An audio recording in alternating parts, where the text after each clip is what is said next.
আসসালামু আলাইকুম। আপনারা সকলেই জানেন এবছরে আমরা মোট ৭০% জমিতে পেঁয়াজ চাষ করেছি। আলহামদুলিল্লাহ আমাদের সমস্ত জমির পেঁয়াজগুলি মোটামুটি ভালো হয়েছে। কিছুদিন আগে যে বৃষ্টি হয়েছে এই বৃষ্টির কারণে পেঁয়াজের গায়ে মাটি লেগে রয়েছে এবং পেঁয়াজগুলি ওঠানো কষ্টসাধ্য ব্যাপার হয়ে যাচ্ছে এবং পেঁয়াজের জমিতে অনেক বেশি আগাছা হয়েছে। এমনিতেই পেঁয়াজের গাছগুলি মরে একেবারে শুকিয়ে গিয়েছে, এরপর আবার বৃষ্টি হওয়ার কারণে পেঁয়াজের জমিতে অনেক বেশি আগাছা হয়েছে। এজন্যই এমনি সময়ের তুলনায় এখন সময়টা একটু বেশি লাগছে। রমজান মাসে যে পেঁয়াজগুলি আমরা উঠিয়েছি সেই পেঁয়াজগুলোকে আমরা খুব সহজেই অল্প সময়ের মধ্যে উঠাতে পেরেছি এবং সেই পেঁয়াজগুলোর কালার ভালো থাকাতে সেই পেঁয়াজগুলি আমরা ভালো দামেও বিক্রি করতে পেরেছি। অর্থাৎ এবছরের দামের তুলনায় অর্থাৎ 2026 সালের পেঁয়াজের দামের তুলনায় আমাদের পেঁয়াজগুলি ভালো দামে বিক্রি করতে পেরেছি। রমজান মাসে যে পেঁয়াজগুলি আমরা বিক্রি করেছি সেই পেঁয়াজগুলি আমরা 1000 টাকা মন বিক্রি করেছিলাম। বর্তমান বাজার রয়েছে 800 থেকে 880 টাকা মন।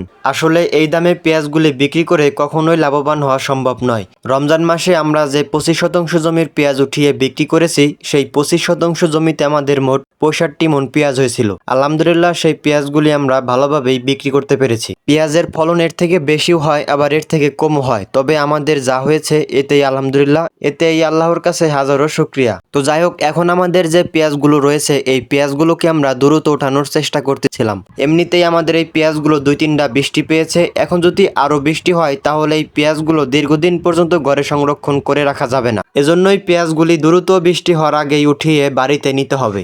যারা সিজনে পেঁয়াজগুলি বিক্রি করেন না তারাই শুধু জানেন যে পেঁয়াজগুলি ঘরে সংরক্ষণ করে রাখাটা কতটা কষ্টসাধ্য একটা ব্যাপার।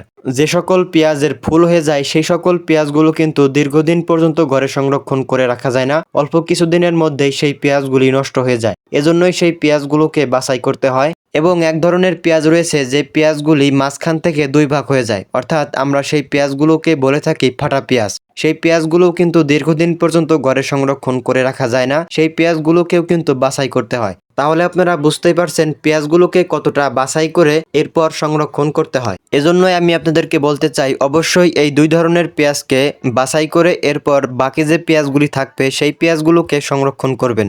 এতে দীর্ঘদিন পর্যন্ত পেঁয়াজগুলো সংরক্ষণ করতে পারবেন।